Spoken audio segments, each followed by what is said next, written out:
A synopsis of what we're doing. Basically, you're going to bring up a scenario of what if this happens in 2024, and essentially how are we going to respond as fans? How is the country going to respond? Maybe what is the legacy of a certain player or coach, or what's the perspective different at the end of the season that we might have right now as we enter week 1 next week. I'll get off and start us with Notre Dame. What if Mike Denbrock, the new offensive coordinator from LSU, what if he's as big of a home run hire as people think he is just outside of South Bend? Riley Leonard was quoted in saying he loves the up tempo. He loves how quick they're going, how quick he can get the ball out. I just mentioned maybe perspective on what we look at as players. What if he turns a guy like Riley Leonard into a prolific passer that he kind of, I don't want to say he lacked, but that is his biggest separation between being what he is right now as a good college quarterback and a future NFL prospect. I think he lacks consistency throwing the ball. Does Denbrock kind of implement that with him? Does he come better with that? You bring in Bo Collins from Clemson at receiver, Chris Mitchell from FIU. So he's going to have some receivers. You know, Denbrock's not playing with Jaden Daniels, Brian Thomas, Malik Neighbors, but Notre Dame's got a favorable schedule. Maybe this offense clicks, man. And if it is, how good is this football team? Do they become a top 5 football team? We know that they won't make the first 4 or the first round buys because they're not in a conference, but do they go undefeated? Do they just easily walk through their schedule? Do they walk into Texas A&M week 1 and take apart Mike Elko? How crazy would that be? What would the persona be as just outsiders looking at that and be like, wow, I think this offense is legit. We don't necessarily talk about the offense enough when it comes to Notre Dame. We're just raving about how good their defense could be. How could those two pair up with each other? What could that do for Notre Dame going forward this year? I like this topic, and you weren't here for the top 25 we did last week, but we got a little bit of heat, and I've seen other top 25s. People think Notre Dame has absolutely no business being in the top 10 this year. So it's a great topic, JP. I didn't mean to cut you off. No, I was always going to say is Jake has to be able to defend his number 5 ranking. He had number 5, which probably is the only reason Notre Dame was in the top. We had 7, right? Is that right, guys? Yeah. Yep. 6 or 7. They were not 9 or 10. Alabama at 7. Yeah. So probably Jake's the only reason that Notre Dame was probably not 8 or 9 on our list. So Jake, you had him 5. I'm glad I'm glad I kept him around. I don't necessarily, believe that this team is definitely the 5th best team in the country, but I'm glad I put him that high so we could keep him around. What did we have him? 7th? 6th. I just think that I think Riley Leonard's really good. I think that defense is going to be one of the best in the country this year. I'm putting some faith in the new OC. For a bunch of people freaking out about Notre Dame, we don't know yet, Alabama. People were freaking out. How do you put Notre Dame above Alabama? I want to see it. I think Riley Leonard's probably a better quarterback than Jalen Milroe. People might clown me in the comments once again. But, immediately, it's already happened. The moment it's our that came out of your mouth. Yeah, it's our show. We have our own opinions, right? It might even take me 2 weeks, and then I'm like, okay, yeah, Alabama's better than Notre Dame. But right now, with what I know and don't know, yeah, I'm going to take Notre Dame right now. I feel like that's not the dumbest thing in the world. There's some question marks around Alabama, as there is Notre Dame. I think a lot of people are on the downside of Marcus Freeman. Obviously, you have 10 guys on the field last year in the last play of the game against Ohio State, but those are easily fixable things. And look at the quarterbacks he's brought in after what he got. I mean, Sam Hartman, now Riley Leonard. You got to think they're going to keep progressing, and they don't have like the world's hardest schedule in my mind. So that's Notre Dame. I like that. What if, JP? Do you have one? And what if? I do. For this one, I need you to just imagine there's nothing wrong offensively. Like everything works out perfectly, exactly to plan. Okay. Think like Iowa the bowl going to the games Big Ten championship? last year. No. What if Lincoln Riley changes USC's identity a little bit and USC plays above average or above average plus defense? Now, go ahead. I'm going to piggyback on this because my what if is also on USC. USC, what if they go 7-5 again? So mine's the opposite side. Like, what if Lincoln Riley wins 7 games again? Now are we having a way different discussion about him as the head coach there? But okay, build off that. I was just going to say, like, if you still get the Miller Moss that showed up in the bowl game, now I understand a bowl game is a different situation. It's not an entire year of work, right? But you get that he's been good. Let's call him a Jag plus if it's a little bit better because he looked like one in the bowl game. And then like Zachariah Branch is really good. Like we're going to see, and all the weapons at USC play out like the weapons at USC are supposed to play out, and if you open the college football book, it's always USC's got flashy guys that are that good. So they all play out that way. But all the changes on the defensive side, Lincoln Riley implemented all the new hires, the way they handle in practice. They're getting more physical. They're trying to beef up the front four. What if all that works out? And this is now defense in the Big Ten is a big deal. What if they are a top? There's 18 teams right in the Big Ten now. I'm trying to math that out. It's a lot. What if they are a top 8 defense in the league? Then what? Like, why do you? They're there. Is Penn State still getting in? Like, is Penn State your 4th team in the Big Ten? Are they better than Oregon? Are they like, you know what I mean? Like, I feel like there's a lot of possibilities if this really works out on one side of the ball. Can I throw one back to both of you Big Ten people? Because this was like a consolation if we wanted to branch off a bit more. My question was, what if these Pac-12 schools come in and dominate's a strong word, but what if they come in and handle their own in the Big Ten? Like, well, maybe Oregon wins the conference. What's the conversation? We already know what people are going to say about Ryan Day in Ohio State. What if USC, like you talked about, JP, they come in and they even win 9 or 10 games? Do they take like Penn State's spot and people are all out on James Franklin and they're like, look at these, they got 2 bigger programs than Penn State right now. I'm out on Penn State. It's Ohio State, it's Oregon, it's USC, and probably still Michigan. So as outsiders, I know we can't really see it right now, but what if UCLA manages to win 6 games? I can pull up their schedule in a second, but I think that would be a surprise. I think I've heard people say they might be the worst team in the league. They might. I don't think people would be shocked if like UCLA progresses faster than a Purdue does. Like, I feel like the teams that join the Big Ten are kind of that top half of the Pac-12 to where it wouldn't be that much of a shocker. Now, if you get what the ACC got and you get Cal and Stanford, and then they start competing in the Big Ten, then you'd be like, God damn, how bad is the Big Ten? But the teams that joined, I don't think it would be that much of a shock to the college football world. I mean, those are all bigger brands that should be able to recruit well. Well, go ahead, Reese. I was just going to say, I think if USC, if their defense is successful, I think if we're talking about for this year, I think that just shows D'Anton Lynn obviously was the right guy.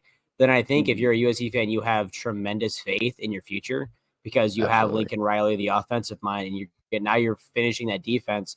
So like you're going to, not saying you're going to get to your, glory days of 2004, 2006, like somewhere in there, but you're going to be a team who's going to be in there year in and year out. And like, it's going to be a year or two before you're getting to that, kind of like what Oregon is or Ohio State. It's going to be in that conference right now, but I think you have a lot of faith that. And also the hard part then would be keeping D'Anton Lynn around because he bounced from UCLA to USC. So it's like, how is that guy? How do you keep that guy around? Because he's going to be a hot name somewhere for somebody else. Not to forget to mention though, Reese, let's say he does bounce after a good year. All of a sudden, then you bring in, I can't remember if it's Ince or Ince.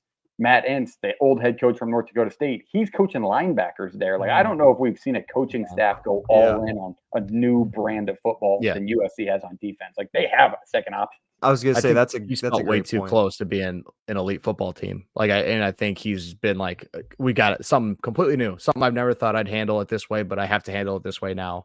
And that's where we're at with Lincoln Riley. Yep. I would agree 100%. That was a good one.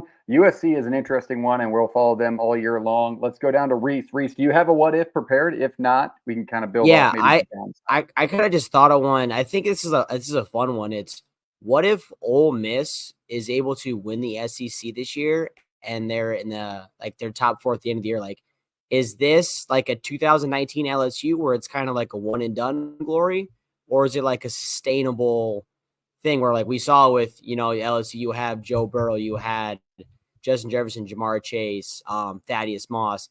This year you got, I forget their tight end's name, Freakson or whatever the guy's name is, but then you have Dart, you have Trey Harris, that guy. It's like you have that guy, and you have the name of Lane Kiffin, and you have Charlie Weiss for your offensive coordinator. Like, is this a team that can sustain this for the future? Because like with the portal is right now, can you bring guys year in and year out, or is this like what LSU was at one year? They were the best, one of the best college football teams that we can argue and say, or are they going to sustain it and fall, or are they going to fall off? So that's a good question. I feel like you got to say they'll be able to sustain it better, right? Like Orgeron at that time, you don't feel like is an elite recruiter, but Kiffin, he's kind of always been that guy that can go out and get dudes, and the portal's even helped him. So I would say more close to sustained. But it's a great question because they did go all chips in this year too. Yeah. Without diving too deep into exactly how I think this could work out and why it may go a certain way over another, like I think they've done a good job in high school recruiting. They've done an elite job at the portal. And how sustainable is that over time? And how long can you keep that money coming in to keep kids in the portal interested in your school, right? And then it's keeping kids there at the same time, because if you're successful, other people want your kids at the same time.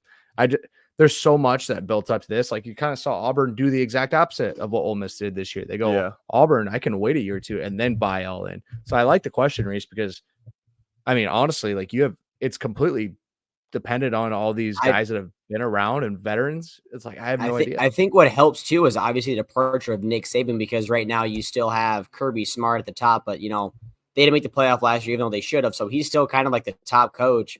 But right, like Alabama was going to be Alabama year in, year out. And now you have Georgia that's going to be that. But it's more open, I think. And if they can sustain this program, I mean, imagine Ole Miss, you have a four-headed beast in the SEC every year. If Alabama sticks around to be the same thing. So, like, I just think that'd be kind of interesting to think about. All right. I like that one. That is all we have for what ifs, or do you have multiple, Shape? I came prepared. I didn't know how long you wanted to go on the preview. No, we got I got another one. I do have another one. I put this on my Twitter, so you guys have basically probably seen it already if you do follow me. What's By the Twitter? way, give me a follow on X, JShaferCFB. I have like 80 followers right now. Half of them are probably bots, so we're growing every day. We're trying our best. Bumping those numbers. Let me throw one more what if at you before you go, and that is, what if everybody listening went out and bought a No Rivals hat using the code or subscribe and do that too? What if? A lot to do. Incredible. Like the video first. If you're here and you're listening right now, just like the video on YouTube. It helps a ton. Please do that. Then hit the subscribe button and we can move on. But also, shout out to our partners at No Rivals. They just dropped the Iowa one. JP probably should have one on that bald head. I didn't want to cross-contaminate. That's fair. I did wear the Tech football shirt on Monday as well. But I should shout myself. I have an SMU No Rivals cap. SMU plays this weekend. Yeah. Get out there, buy a hat. If you haven't heard of them, check them out. They're new. They have a bunch of different designs. Go ahead. If you want Iowa hats, I'm pretty sure one of them already is out of stock. So you better be on top of it and paying attention for when those go back up. I was going to say, told by somebody that was trying to buy one. If you haven't heard of them, you're probably living under a rock, right? Yep. They're moving quick. They're moving quick and they're growing fast. You have the three teams. You find out here who they're dropping. You're not going to find out from them. They're not going to tell you. I get to tell you. And it's Memphis, ECU, and Mizzou are on their way to be determined on timing. But those are three big Carolina hat. East Carolina is a big brand with a rabid fan base. So I'm excited for those. But there's a bunch of teams out there right now. Check out our partners at No Rivals. ShopNoRivals.com. Use the code PTFS at checkout for free shipping when you order. Shout out to No Rivals. Now give us a what if, Jake. Great poll. Let's go. Like I put on my X, I put this question up because I think it was, I don't know, Bud Elliott was talking about it on TV, and it brought up a good question that we haven't really discussed. What if Washington State wins 10 to 12 games? What does that do for the G5 spot? Does that count? I don't think we've ever even talked about if that is considered a G5 berth. It's got to be, right? Does anybody know? No. They're not going to take. They're not going to give a non-Notre Dame team. Correct, but that's different because Notre Dame negotiated in. They negotiated. It is different, and also Notre Dame's not playing a Mountain West schedule. They're actually playing basically an ACC schedule. And Notre Dame, I'm pretty sure Notre Dame argued, or what's the word? I just used the word and then I forgot it. It's negotiated where they sit in the playoff and how they handle it. Yeah. Yep. So they negotiated to get that 5 at best. Like that was a part of it. They signed off on it. Washington State was not asking to be a part of a 2-team conference, So I think they would grab a G5 bid because they're not like money don't talk until it's the Invitational, and Big 10 SEC, Big 12 ACC schools don't want to give up another slot for Wazoo or Oregon State. Well, and here's my question. Like, looking at their schedule, I mean, just strength of schedule is probably atop of the G5 for sure. They play Texas Tech at home. They play Washington, at Boise, at Fresno. You're basically playing the top 2 teams in the Mountain West on the road, and then you're playing at Oregon State. if they win 3 of those 5, and they probably grab one of those road games between Boise and Fresno, I think that's a better resume than Liberty at undefeated Liberty compared to a 10-2 Washington State. And we know what Jake Dicker can do. Like, I know he doesn't have Cam Ward running the show, but I think his offense can translate. I'm interested to see if it's run and gun in the Mountain West and how well can it go. The last 2 years, you get Cam Ward hot in September. We love talking about it. He's the star of the show. And then they just kind of flutter out. Well, now I have it right here. your schedule is decent, but it's not as tough as what the Pac-12 was. Maybe you don't take those lumps like you did, and you can keep your momentum going after September. I think that this team, wouldn't the committee, just based on history, because this team was in a Power 5 conference just a year ago, it's not the exact same roster, very similar. What if they look at it as like, this team's got a better roster build than Liberty does? I think they can hold their own. They beat Boise, who a lot of us put as the preseason best G5 team around. So I think it's an easy way for the committee to get out of it. And would Washington beat Notre Dame if they do go to South Bend as the 5-12? No. Could they at least give the outsider college football fans perspective like some hope? Maybe you could talk yourself into it, like, oh, they just keep it close in the first half.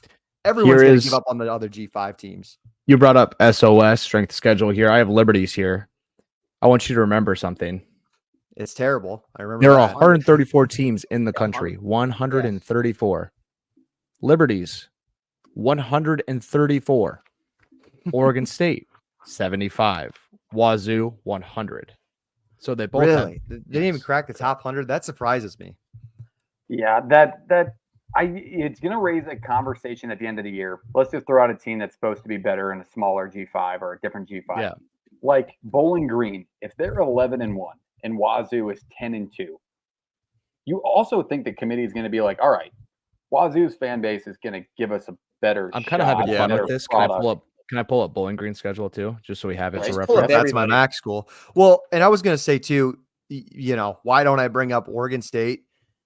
Yeah, Oregon State will be a solid team, but I think they just lost too much with Jonathan Smith, and they're undecided on who's going to be quarterbacking for them. They're going to be okay, and their strength of schedule is better, so maybe they can make a case in point. But right now, I think Washington State's in a better spot going into this year. If Bowling Green goes 11-1, I love how we're talking a MAC team hits this G5. Connor Bazelak winning the Heisman. They would have had a win at either Penn State or at Texas A&M, and their strength of schedule is 84. So those 2 wins, I don't care who you are. What if is so fun? Yeah, you got to put them in. What if Bowling Green just demolishes the Kyle Field? Can we do the opposite side of this, kind of? Yes. Okay. We're not worried about the Pac-2 right now. How about what if Boise State and Memphis are undefeated? Or 11-1, I guess. I was going to say 11-1 because they both play Florida State for Memphis and Oregon for. Okay, let's make it more fun. What if they're both 12-0? There's only one spot for them. So what if we can do whatever we want? Well, yeah, wouldn't you? There's only one JP. You said there's one spot. There's one guaranteed spot. If they were to go undefeated, they would open one. You think they give them one of those two, or like, if they both win those games, you got to think they're getting a nod over like a Penn State with 3 losses. Right. Penn State's 10-2. Yeah, with the 2 losses. You're giving them the nod because you're jumping like Missouri, or you're jumping like a bad schedule. You're saying a bad schedule, powerful team. Like you're probably your second Big 12 team is who they would jump. That's fair. I like that point, Reese. Yeah, that's probably who they get. Or the Oklahoma State, Kansas State, Utah. Whoever the runner-up in the Big 12 title is what Reese is saying. Yeah. I'm assuming. Yes, that could work too. That could get gross. If Boise State and Memphis went 12-0 and they both were not in the college football playoff, I would lose my mind. I'm telling you that right now. They should both be in. We riot. Our version of January 6th. While you guys are chatting, I'm gonna go find at least the Boise State Oregon spread. That's week 1, week 2, right? 2. It's gotta be 20. It's gotta be 20. Like I don't remember. But remember last year though, when everybody was like Boise State, Washington, 17 or whatever, like it's sneaky, and then fucking and then they Washington just killed demolished them. them. I To think be fair, not everybody was on Washington, but prior to that game, people were still thinking Washington. Yeah, I know, but that was early in the prior. year where people were like, "Oh, 17, that's a big spread." Boise State, I feel like last Week year 2, had a big. little less hype. FanDuel doesn't know. have it. Yeah, at also least. true. Also true. Parks. Yeah. Good point. I mean, Ginty, I saw him on TikTok today. That dude built like a bowling ball. I think he really is just going to roll through that conference this year. And he lucked Jake on finding that spread. Is it even out yet? It might not be out yet. Hey, maybe when you're trying to pull up spreads for Oregon, maybe you don't go to the Pac-12 category on DraftKings. You're not going to find them. You're going to find Oregon. It's still versus Oregon preseason State. for us too. People, calm down. Yes. And that's like when here you go. Here you go. January 5th when you write. Can we play a game? Can we play like the Dan Patrick game here? Like guess the Dude, spread? No, they don't. They don't have it, but they got the Oregon State spread. If you want to guess that. Okay. That's what do you got think? Oregon State At Oregon 20. at Oregon State. Oh, I was 17 saying- and a half. 23.5. Why don't you two meet it in the middle? 20 and a 19. half. 20.5. Washington State at Washington. I believe this is a neutral site game, by the way. Don't quote me on that. What do you think for that No. spread? No, it's at Washington State. It was in Seattle last year. Seattle, Yeah.